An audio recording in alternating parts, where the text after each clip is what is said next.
do this.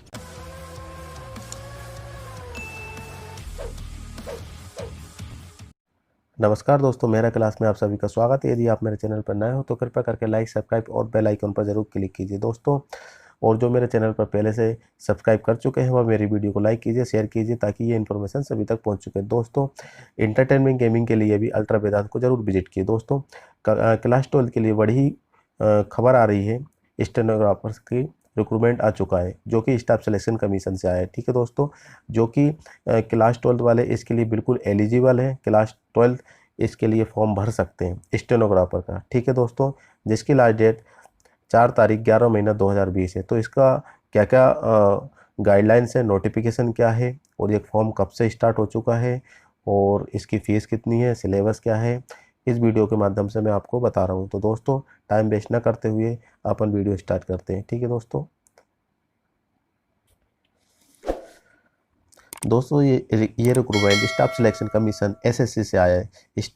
Stenographer grade C D recruitment 2020। ठीक है दोस्तों, इसकी एप्लीकेशन बिगिन 10 तारीख 10 महीना 2020 है। दोस्तों ये एप्लीकेशन फॉर्म अपन 10 तारीख 10 महीना 2020 से फॉर्म स्टार्ट हो चुका है। इसके बाद इसकी लास्ट डेट कितनी रहेगी, चौथा महीना 4 तारीख 11 महीना 2020 है।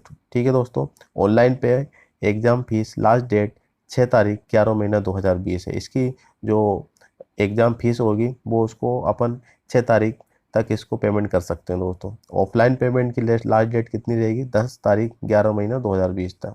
इसके बाद सीबीटी एग्ज़ाम डेट, मतलब जो अपना फर्स्ट एग्ज़ाम होगा, पहला पेपर होगा, वो 29 तारीख से 31 मार्च 2021 को होगा। ठीक है ना दोस्तों।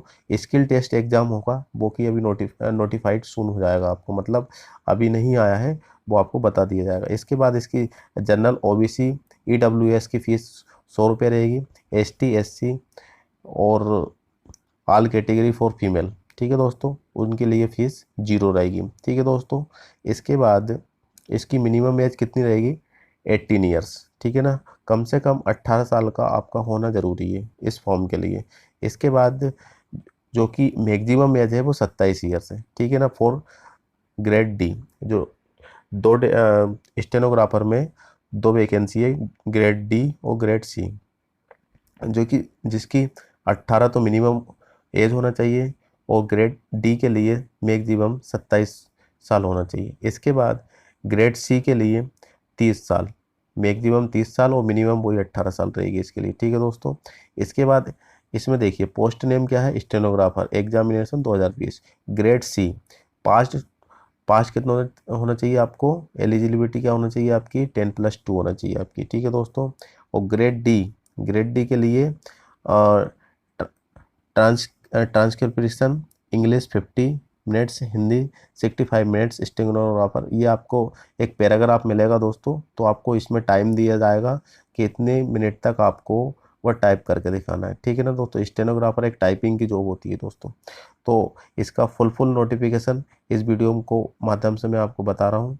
ठीक है दोस्तों, तो ये तो एक छोटा सा सारांश है, इसका अपन फुल नोटिफिकेशन के लिए अपन आगे बढ़ते हैं दोस्तों। स्टाफ सिलेक्शन कमीशन, ठीक है, government of India, ministry of personnel public grievances और finance department of personnel and training staff selection commission. ठीक है दोस्तों, block number 12 CGO complex, Lodhi road, New Delhi 110003। Okay दोस्तों, ये stenographer grade C and D examination 2020, website of commission ssc.nic.in। ठीक है दोस्तों, ये तो आपका सिर्फ वेबसाइट है और इसके बाद एसएससी से इसकी जॉब निकली है स्टेनोग्राफर की स्टाफ सिलेक्शन कमीशन से, तो जो कि सेंट्रल की जॉब है दोस्तों, जिसकी एप्लीकेशन अपन डेट, फॉर्म भरने की डेट 10 तारीख 10 महीना 2020, मतलब आज से स्टार्ट हो चुकी है दोस्तों। ठीक है दोस्तों, इसके बाद इसकी लास्ट डेट कितनी रहेगी, 4 तारीख 11 महीना 2020। ठीक है, इसके बाद last date time of receipt application 4 तारीख 11 महीना 2020 रहेगी। ठीक है दोस्तों, ये मैं आपको पहले बता चुका हूँ कि आपको मेन चीज़ क्या है कि 10 तारीख से अपना फॉर्म स्टार्ट हो चुका है, 10 अक्टूबर से, जो कि 4 4 नवंबर तक इसका फॉर्म भराएगा। इसके बीच में आप फॉर्म कभी भी भर सकते हैं। ठीक है दोस्तों, ये ध्यान रखना कि आपको 10 अक्टूबर से फॉर्म स्टार्ट हो चुका है, तो आप देर ना करिए और इसको फॉर्म जल्दी अप्लाई कीजिए। ठीक है दोस्तों, अब इसकी वैकेंसी ये मैं आपको इसको मोटे तरीके से बता दूंगा क्या क्या है इसकी, क्योंकि ये टोटल 61 पेज है दोस्तों। देखिए ये टोटल 61 पेज है दोस्तों, तो मैं इसको पूरा नहीं बताऊंगा। यदि आप पूरा बताऊंगा तो ये वीडियो लेंदी भी हो जाएगी और आप बोर भी हो जाएंगे। ठीक है दोस्तों, तो आपको सिर्फ आपके अकॉर्डिंग जो इम्पोर्टेंट इसकी गाइडलाइंस क्या क्या है वही मैं आपको बताऊंगा। ठीक है दोस्तों, इसके बाद vacancy will be determined in the due course update vacancy position will be upload the website. ठीक है, वेबसाइट पे बता चुके हैं कि कितनी वैकेंसी है और किस किस ग्रेड की है, ग्रेड सी और डी के लिए। ठीक है, तो वो बता चुके हैं। इसके बाद reservation and suitability of post of person with disability. दोस्तों ये स्टेनोग्राफर की डिसेबिलिटी के साथ भी अपन फॉर्म अप्लाई कर सकते हैं, जैसे कि कोई हैंडीकैप्ड हो गया, ब्लाइंडनेस हो गया, तो इसके साथ भी आप इसको अप्लाई कर सकते हैं दोस्तों। तो डिसेबिलिटी आपको नीचे वाले पैराग्राफ में बता रहा हूँ। ठीक है दोस्तों, इसके बाद अपन चलते हैं आगे, जैसे कि डिसेबिलिटी क्या क्या होना चाहिए, तो वो अप्लाई कर सकता है कितनी, ब्लाइंडनेस एंड लो विजन्स। ठीक है दोस्तों, ब्लाइंडनेस वाला भी इसके लिए अप्लाई कर सकता है। Deep and hard of hearing, ठीक है ना, जो कि डीप हो और हार्ड हो, हेयरिंग हो। ठीक है ना, तो ये भी आप बिल्कुल अप्लाई कर सकते हैं। और इसके अंदर भी बहुत सारी वो है, जैसे कि locomotor disability including cerebral palsy, improvisation quad. ठीक है ना, तो ये तो बहुत अंदर की बात है। और इसके बाद multiple disability from the amongst for under क्लाउसेस, जो अंदर की डिसेबिलिटीज़ होगी आपकी बॉडी के अंदर, वो भी इसके अंदर आपका वो कोई सर्टिफिकेट होगा तो वह स्टूडेंट भी इसके लिए बिल्कुल एलिजिबल है और अप्लाई कर सकता है दोस्तों। ठीक है, इसके बाद आपकी nationality, only male candidate are eligible for the post of stenographer grade D in the border road organisation BRO। ठीक है ना, तो बॉर्डर रोड्स ऑर्गेनाइजेशन ये एक डिपार्टमेंट है जो कि ग्रेड डी के लिए है। ठीक है दोस्तों, इसमें सिर्फ ओनली मेल कैंडिडेट अप्लाई कर सकते हैं। ठीक है दोस्तों, इसके बाद चलते हैं नेशनलिटी आपकी इंडियन होना चाहिए। ठीक है ना, तो इसके बाद citizen of India, subject of Nepal और सब्जेक्ट ऑफ भूटान। ओके दोस्तों, इसके बाद इसमें ऐसा कुछ नहीं है।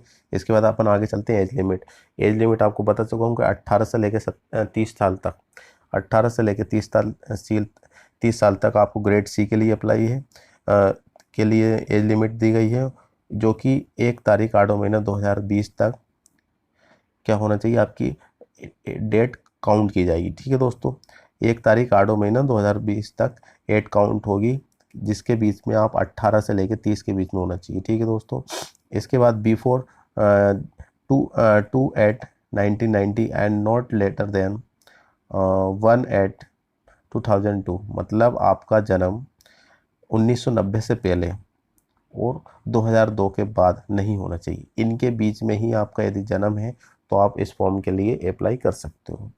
स्टेनोग्राफर ग्रेड डी, इसके बाद इसकी जो एज लिमिट है वह है 18 से 27 साल। कितनी है, 18 से 27 साल। 18 से 27 साल ग्रेड डी के लिए है। और इसका भी कितने का बीच में आपका जन्म होना चाहिए, 1/8/2020 से लेके 2/8/1993। ठीक है दोस्तों, मतलब आपका 1993 से पहले और 2020 तक आपकी तो डेट काउंट होगा, मतलब 1/8/2020 तक आपकी डेट काउंट की जाएगी, और 2/8/1993 से लेके 1/8/2002। ठीक है ना, तो 2002 के बाद आपका जन्म नहीं होना चाहिए और 1993 से पहले आपका जन्म नहीं होना चाहिए। 1993 और 2002 के बीच में यदि आपका डेट ऑफ बर्थ हुआ है, आपका जन्म हुआ है, तो आप बिल्कुल इसके लिए एलिजिबल हो और आप अप्लाई कर सकते हो दोस्तों। इसके बाद आपको छूट मिलने वाली एज रिलैक्सेशन के अकॉर्डिंग, ST SC के लिए क्या छूट मिलने वाली है, तो ये इसमें देखिए ST SC के लिए 5 साल, मैक्सिमम 5 साल के लिए रखी जाए। जैसे कि आपका ग्रेड सी के लिए अप्लाई करते हो तो उसमें 30 साल मैक्सिमम है, तो आप इसको 5 साल प्लस कर देंगे तो 35 साल हो जाएगी। ठीक है ना दोस्तों। और उसी प्रकार से ग्रेड डी 27 साल है आप मैक्सिमम, तो उसमें 5 साल प्लस कर देंगे तो 32 साल हो जाएगी। ठीक है ना दोस्तों। इसके बाद ओबीसी के लिए 3 साल की छूट मिलने वाली है, जो कि ग्रेड सी के में 30 साल मैक्सिमम है, तो इसमें 3 साल प्लस कर देंगे तो 33 साल हो जाएगी। ठीक है दोस्तों। इसके बाद ग्रेड डी के लिए 27 साल रहेगी मैक्सिमम, तो उसमें 3 साल फिर प्लस कर देंगे तो इसकी मैक्सिमम साल कितनी हो जाएगी, 30 साल हो जाएगी दोस्तों। पीडब्ल्यूडी के लिए 10 साल का छूट मिलने वाली है दोस्तों। पीडब्ल्यूडी ओबीसी, यदि पीडब्ल्यूडी और वो ओबीसी कैटेगरी में आता है तो उसको 13 साल की छूट मिलने वाली है। पीडब्ल्यूएससी और एसटी उसको 15 साल, यदि पीडब्ल्यू है और उसके सामने एसटी एससी भी है तो वो 15 साल को उसको छूट मिलने वाली है। जैसे कि उसको जैसे कि बता देता हूँ उनके ग्रेड सी है, ग्रेड सी की मैक्सिमम एज कितनी है 30, तो उसमें 15 कर दोगे तो 45 साल उसकी मैक्सिमम हो जाएगी। और ग्रेड डी के लिए कितनी है 27 साल, तो 27 साल में यदि अपन ये प्लस कर देंगे तो इसमें प्लस कर देंगे तो 27 में 3 प्लस कर देंगे तो कितने हो जाएंगे 30 हो जाएंगे, फिर बचेंगे 12, तो 42 साल आपकी मैक्सिमम हो जाएगी दोस्तों। ठीक है। अब इसके बाद अपन आगे चलते हैं ई एक्स सर्विसमैन, तो इसको 3 साल की छूट मिलने वाली है। और defence personnel distraction operating during hostilities with any foreign country for distributed any related in consequence thereof, मतलब इसको 3 साल की छूट मिलने वाली है और इसमें 8 साल की छूट मिलने वाली। ठीक है ना। तो इसमें तो बाहर का इससे कोई कैंडिडेट होता नहीं है, बाकी अपने इंडिया की बात चलती है। इसके बाद permission of relaxation in upper age limit of group C post only, central government civilians employ up to 40 years of age. ठीक है ना। सेंट्रल गवर्नमेंट का कोई है व्यक्ति तो उसको 40 साल की छूट मिल जाएगी दोस्तों। सेंट्रल गवर्नमेंट सिविलियन एम्प्लॉय उसको 45 वर्ष की छूट मिल जाएगी। ठीक है ना। तो एम्प्लॉय के लिए ओनली है। इसके बाद date of birth, date of birth fill by the candidate the online application from the same recorder of matriculation secondary examination certificate will be accepted by the combination of determine the age and no sequence request for change will be considered or granted। मतलब क्या है कि आप जो form apply करोगे तो उसमें जो इंफॉर्मेशन दोगे आप, डेट ऑफ बर्थ, आपका फादर्स नेम, मदर्स नेम, आपका जो भी इंफॉर्मेशन लगती है वो 10th की मार्कशीट के अकॉर्डिंग ही लगती है। 10th की मार्कशीट में जो डेट ऑफ बर्थ फिल है वही फिल आपको जहाँ पे करना पड़ेगी दोस्त। ठीक है दोस्त, ये ध्यान रखना कि 10th की मार्कशीट में वही जो आपकी इन्फॉर्मेशन है वही आपको देना है, इसके अलावा कोई भी इन्फॉर्मेशन नहीं देना दोस्तों। मैं आपको सिर्फ इसमें एक सारांश के माध्यम से और शॉर्ट में आपको पूरी डिटेल बताना चाहता हूँ, तो आप इसको बिल्कुल अच्छी तरीके से सुनना, और यदि समझ में नहीं आए तो मुझे बिल्कुल कमेंट कर सकते हैं। ठीक है दोस्तों, क्योंकि ये इसमें 61 पेज है तो 61 पेज में पूरा आपको नहीं बता सकता। ठीक है दोस्तों। सिलेबस की बात रही तो सिलेबस में आपको बाद में बताऊँगा। एक्सप्लेनेशन ये भी आपको कोई काम की चीज़ नहीं है, जो आपकी काम की चीज़ रहेगी वही मैं आपको इस वीडियो के माध्यम से बताने जा रहा हूँ। Age relaxation not admissible sons daughter and depends on ex serviceman. इसका मतलब क्या हुआ दोस्तों कि जो एज रिलेक्शन होता है ना, तो वो व्यक्ति जो कि एम्प्लॉय है और बस सर्विसमैन में है, ये एक सर्विसमैन है, तो यदि वो अपने कैंडिडेट जैसे अपने सन है, डॉटर है, उनकी लड़की है, उनका लड़का है, उनको बिल्कुल छूट नहीं मिलेगी। ठीक है दोस्तों। छूट मिलेगी सिर्फ वो खुद के लिए, ये ध्यान रखना। इसके बाद इसमें आगे बढ़ते हैं अपन डेट ऑफ क्लेम्स। अपन डेट ऑफ क्लेम्स मतलब जो कि अपन एज रिलेक्शन चाहिए तो वो SC ST OBC EWS PWS state of closing date of receipt of online application, आपको सर्टिफिकेट मिला होगा। SC ST के लिए कास्ट सर्टिफिकेट होता है, OBC के लिए भी होता है, EWS के लिए आपका सर्टिफिकेट होगा कि आप PWS के सर्टिफिकेट होगा, तो इसके लिए आप बिल्कुल एज रिलेक्शन के लिए आप बिल्कुल क्लेम कर सकते हैं। इसके बाद अपन आगे चलते हैं दोस्तों।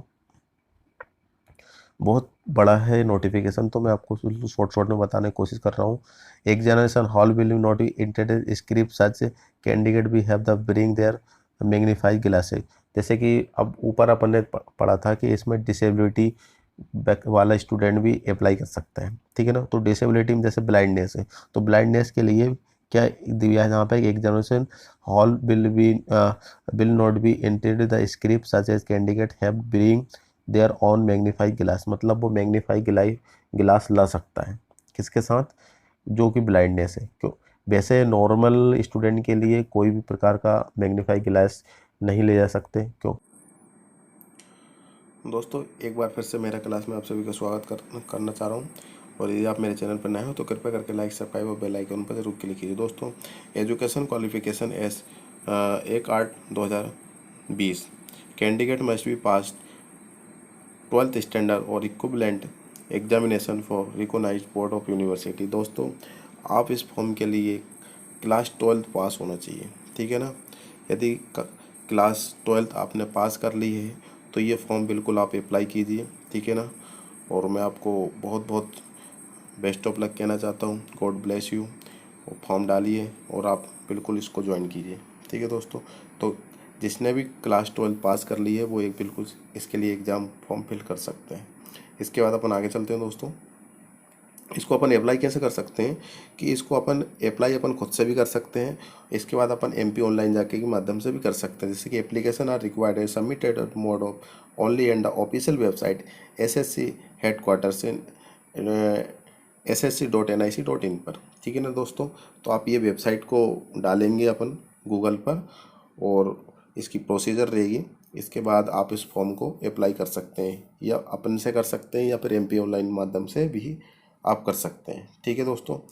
तो अपन आगे बढ़ते हैं। एग्जामिनेशन फ़ीस, हाँ एग्जामिनेशन फ़ीस भी आपको पहले बता चुका हूँ, लेकिन फिर भी एक बार देख लीजिए कि एग्जामिनेशन फ़ीस जो कि आपकी जनरल और ओबीसी कैटेगरी के लिए 100 रुपीज़ रहेगी, ठीक है दोस्तों। कितने रुपये रहेगी? 100 और जनरल और ओबीसी के लिए 100 रुपीज़ रहेगी। इसके बाद जो एसटी और ओबीसी के लिए एसटी और एससी के लिए बिल्कुल फीस नहीं लगेगी। और आल कैटेगरी मतलब गर्ल्स के लिए कोई भी कैटेगरी की हो उनके लिए भी कोई फ़ीस नहीं लगेगी, ठीक है दोस्तों। सिर्फ ओनली फ़ीस लगेगी वो है आपके जनरल और ओबीसी कैटेगरी, ठीक है दोस्तों। तो इसके बाद अपन आगे बढ़ते हैं। सेंटर ऑफ एग्जामिनेशन, अब आपको सेंटर कहाँ लेना है आपके अकॉर्डिंग आप सेंटर चूज़ कर सकते हैं। जैसे कि जहाँ पे दिया central of region Chhattisgarh, Bihar, Uttar Pradesh. यहाँ पे देखिए भागलपुर, मुजफ्फरपुर, पटना, आगरा, बरेली, ये जहाँ पे आप डाल सकते हैं। ये कहाँ के लिए? बिहार एंड उत्तर प्रदेश के लिए, ठीक है दोस्तों। इसके बाद ईस्टर्न रीजन्स के लिए जहाँ पे आपको बहुत सारे सेंटर दे रखे हैं। इसके बाद कर्नाटक, केरला रीजन्स के लिए भी बहुत सारे सेंटर दे रखे हैं। फिर इसके बाद अपना मध्य प्रदेश, ठीक है ना, मध्य प्रदेश सब रीजन्स एमपीआर, छत्तीसगढ़ और मध्य प्रदेश के लिए, ठीक है दोस्तों। जहाँ पे क्या है? बिलासपुर और दुर्ग, भिलाई, रायपुर, भोपाल, ग्वालियर, इंदौर, जबलपुर, सागर, सतना और उज्जैन, इन तीनों से सेंटर आपको चूज़ कर सकते हो, ठीक है ना दोस्तों। इसमें से अपन फॉर्म फिल कर सकते हो। तो 3 सेंटर को चूज़ करना पड़ता है। जो आप पहले सेंटर को चूज़ करोगे वो वही आएगा। इसके बाद यदि वो सेंटर नहीं आता है तो वो सेकंड आपका सेंटर चूज़ करो किया होगा आपने, वह सेंटर आएगा। यदि वह नहीं होगा तो आपको थर्ड में तो आपका नाम बिल्कुल आएगा, ठीक है दोस्तों। तो आप अपने अकॉर्डिंग पहले फर्स्ट सिलेक्ट करना है जहाँ आपको जाना है, फिर सेकेंड और फिर थर्ड्स। इसके बाद अपन आगे चलते हैं। ये भी आपका सेंटर दे रखे हैं नॉर्थ ईस्टर्न्स अरुणाचल प्रदेश का। इसके बाद यहाँ भी दे रखा है राजस्थान। ये पूरे इंडिया के लेवल का जॉब है दोस्तों, ठीक है ना। सेंट्रल गवर्नमेंट की जॉब है। स्टाफ सिलेक्शन कमीशन से जो भी जॉब आती है, ये जो भी रिक्रूटमेंट निकलता है वह सेंट्रल गवर्नमेंट का होता है। तो जो कि अपने इंडिया में 29 स्टेट है, तो 29 स्टेट में से कहीं का भी स्टूडेंट इसके लिए अप्लाई कर सकता है, ठीक है दोस्तों। तो ये पूरे नेशनल लेवल पे, ठीक है दोस्तों। इसके बाद अपन आगे बढ़ते हैं। ये दोस्तों scheme of examination, the details of a computer based examination maintained below. मतलब आपका जो एग्ज़ाम होगा वो ऑनलाइन एग्ज़ाम होगा, ठीक है दोस्तों। कंप्यूटर बेस्ड एग्ज़ाम होगा जो कि subject first general intelligence reasoning रहेगी 50 मार्क्स की, ठीक है ना। सॉरी, नंबर ऑफ क्वेश्चन 50 रहेंगे और मैक्सिमम। दोस्तों ये एग्ज़ाम 29/3/2021 से लेके 31/3/2021, मतलब 2021 में एग्ज़ाम होगा। 29 मार्च से 31 मार्च के बीच में आपका एग्ज़ाम होगा। कोई सी भी डेट में आपका एग्ज़ाम हो सकता है। सब्जेक्ट आपका रहेगा जनरल इंटेलिजेंस रीजनिंग, ठीक है ना दोस्तों। नंबर ऑफ क्वेश्चन 50 रहेंगे, जनरल इंटेलिजेंस के 50 क्वेश्चन रहेंगे, और इसके भी मैक्सिमम मार्क्स कितने रहेंगे 50, और टाइम कितना रहेगा 2 घंटे, ठीक है दोस्तों। इसके बाद सेकंड जनरल अवेयरनेस, ठीक है ना। जनरल अवेयरनेस के क्वेश्चन कितने रहेंगे आपके 50, और इसके भी मार्क्स रहेंगे 50। इसके बाद eligible for script as per paragraph 7, मतलब आपको एक पैराग्राफ मिलेगा, ठीक है ना दोस्तों, तो उसका पैराग्राफ को पढ़ के आप स्क्रिप्ट करना पड़ेगा आपको, ठीक है दोस्तों। इसके बाद आप तीसरा थर्ड पार्ट रहेगा आपका इंग्लिश लैंग्वेज एंड कंपेरिजन्स। इसकी जो पेपर रहेगा वो आपको 100 मार्क्स 100 क्वेश्चन रहेंगे, और इसका 100 मार्क्स रहेंगे, ठीक है दोस्तों। तो और इसका टोटल ड्यूरेशन वही आपका 2 घंटे, ठीक है। इसके बाद question paper will be objective type multiple choice only, this question will B set both English and Hindi, ठीक है दोस्तों। मल्टीपल चॉइस क्वेश्चन रहेंगे आपके, चूज द करेक्ट रहेंगे, 4 ऑप्शन मिलेंगे आपको, चारों में से एक को टिक करना है, और जो क्वेश्चन पेपर आपको हिंदी और इंग्लिश के माध्यम से जो आपको उचित लगे उसी मीडियम से आप एग्जाम दे सकते हो। इसके बाद there will be negative marks 0.25, ठीक है ना दोस्तों। आपको गलत मार्क्स पे 0.25 मार्क्स आपके डिडक्ट हो जाएंगे। डिडक्ट हो जाएंगे मतलब आपका 1/4 है, मतलब आपने 4 क्वेश्चन गलत किए तो आपका 1 मार्क्स पूरा तरीके से आपके टोटल मार्क्स में से डिडक्ट हो जाएंगे, ठीक है ना दोस्तों। यदि आपने 4 मार्क्स गलत किए हैं तो आपका 1 मार्क्स पूरी डिडक्ट हो जाएगा। इसके बाद अपन आगे चलते हैं दोस्तों, indicate syllabus of computer based mode examination, ठीक है दोस्तों। अब इसके बाद अपन ने 3 पार्ट्स पढ़ लिए थे, देखिए 3 पार्ट यहाँ पे आपको दिए रखे थे, 1, 2 एंड 3। जनरल पहला था अपना general intelligence reasoning, general awareness, English language, ठीक है ना दोस्तों।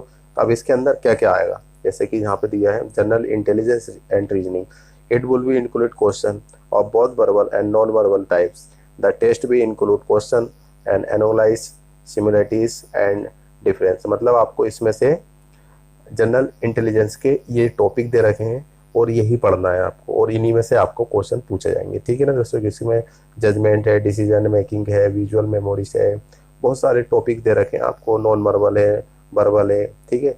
तो इसी में से आपको क्वेश्चन पूछे जाएंगे। इसके बाद जनरल अवेयरनेस, जनरल अवेयरनेस में भी टॉपिक दे रखे हैं ये इतने सारे, question will be designed in test of ability, the candidate also भी design and test knowledge current event and such matters, ठीक है। तो इसमें भी बहुत सारे दे रखे हैं। अब जो मैं आपको जो सिलेबस वाला एक वीडियो बनाऊंगा तो वो उसमें आपको पूरी A to Z बताऊंगा टॉपिक के साथ, ठीक है दोस्तों। ये वीडियो क्या थोड़ी लेंदी हो जाएगी, इसलिए मैं इसको शॉर्ट में ही बनाऊंगा। तो ये सिलेबस के लिए आपको एक वीडियो अलग से नोटिफाई की जाएगी, ठीक है। तो अपन आगे बढ़ते हैं। इसके बाद post stenographer grade D English language English, और टाइम ड्यूरेशन 50। आपको टाइम ड्यूरेशन इन मतलब वो दिया जाएगा 70 मिनट्स। आपको क्या candidate eligible for script paragraph 7A and 7B, आपको पैराग्राफ मिलेगा और वो स्क्रिप्ट करना है आपको। उसका टाइम कितना रहेगा 70 मिनट रहेगी, ठीक है दोस्तों। इसमें 70 मिनट रहेगा और इसमें 50 मिनट रहेगी। स्टेनोग्राफर D हिंदी के लिए आपको 65 मिनट का टाइम मिलेगा, और इसमें 90 मिनट का टाइम मिलेगा। इसमें भी पैराग्राफ दिया जाएगा, आपको स्क्रिप्ट करना पड़ेगा, मतलब टाइप करना पड़ेगा। इसके बाद stenographer C, stenographer grade C, तो अलग अलग टाइम दे रखा है, और आपको एक पैराग्राफ मिलेगा, और पैराग्राफ से आप स्क्रिप्ट करना है, टाइप करना है। Candidate who opt to take a stenographer test in Hindi will be required to learn in English stenographer and vice versa after their appointment failing this there। तो ये तो कुछ नहीं है दोस्तों। फिर अपन आगे बढ़ते हैं थोड़ा। एडमिशन ऑफ द एग्जामिनेशन, मतलब आप जब एग्जाम देने जाओगे तो दोस्तों आपको आपका एडमिट कार्ड लेके जाना है, फ़ोटो लेके जाना है, और इसके बाद आपका आधार कार्ड लेके जाना है, जो कि आपको एडमिट कार्ड में नाम और डेट ऑफ बर्थ सेम वाला डॉक्यूमेंट्स को लेके जाना है। जैसे आधार कार्ड हो गया, पैन कार्ड हो गया, ड्राइविंग लाइसेंस हो गया, ठीक है। और इसके बाद पैन कार्ड भी ले सकते हैं, ठीक है ना, ड्राइविंग लाइसेंस भी ले सकते हैं। देखिए यहाँ पे दे रखा है, मैंने आपको पहले बता चुका हूँ, ऐसा कुछ भी नहीं है। ड्राइविंग लाइसेंस होगा, passport, school college ID card, ठीक है ना, तो ये ले सकते हैं, कोई दिक्कत नहीं है। ये डॉक्यूमेंट वेरिफिकेशन ये आपको सिर्फ एग्जाम के बाद होगा, ठीक है दोस्तों। जैसे आप क्वालिफाई कर जाते हैं तो फिर डॉक्यूमेंट वेरिफिकेशन होते हैं। और डॉक्यूमेंट वेरिफिकेशन कैसे होते हैं, जैसे कि आपने फॉर्म फिल करते टाइम जो जो आपको इन्फॉर्मेशन दी है वह ओरिजिनल डॉक्यूमेंट के साथ बिल्कुल बताना पड़ेगा, तो आपका डॉक्यूमेंट इस तरीके से होगा। लेकिन वो कब होगा, जब आप स्टेज पार कर लेंगे, ठीक है ना दोस्तों। पहला एग्जाम होगा, फिर स्क्रिप्ट टेस्ट होगा, तो अलग अलग तरीके से होंगे दोस्तों, फिर इसके बाद आपको लास्ट में दिया जाएगा। तो दोस्तों आपको ये वीडियो उम्मीद करता हूँ कि बहुत पसंद आई है। एक चीज़ और हाँ इसमें बता देता हूँ, मोड ऑफ सिलेक्शन यूआर, मतलब आपको जो फर्स्ट पेपर है जनरल कैटेगरी के मिनिमम 30% है, और ओबीसी ईडब्ल्यूएस के लिए 25% है, एससी एसटी पीडब्ल्यूडी ईएसएम के लिए 20%, मतलब इतने 30% स्कोर कर लेते हैं जनरल कैटेगरी के तो पास हो जाएगा, ठीक है ना, वो क्वालिफाई एग्जाम हो जाएगा। लेकिन मेरिट लिस्ट के अकॉर्डिंग उसमें वह सेकंड स्टेज के लिए जाएगा, मेरिट लिस्ट के अकॉर्डिंग, सिर्फ क्वालिफाई से ही मतलब नहीं है, ठीक है दोस्तों। इसके बाद उसी प्रकार से ओबीसी में 25%, एससी एसटी के लिए 20%, ठीक है दोस्तों। तो अपन आगे बढ़ते हैं। अब यहाँ पे कुछ नहीं है दोस्तों, आगे चलते हैं अपन।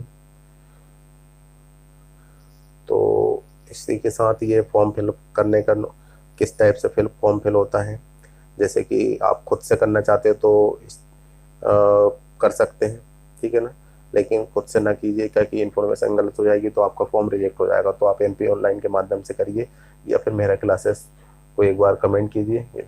और आपको कोई डाउट हो तो प्लीज़ कमेंट, इंस्टाग्राम पर मुझे फॉलो कीजिए, तो मैं आपका पूरा सॉल्यूशन आपको बताने की कोशिश करूँगा। तो दोस्तों एक बार से मेरा क्लास में आप सभी का फिर से स्वागत करता हूँ। और यदि आप मेरे चैनल पर नए हो तो कृपया करके लाइक, सब्सक्राइब और बेल आइकॉन पर जरूर क्लिक कीजिए, ठीक है दोस्तों। Thank you so much.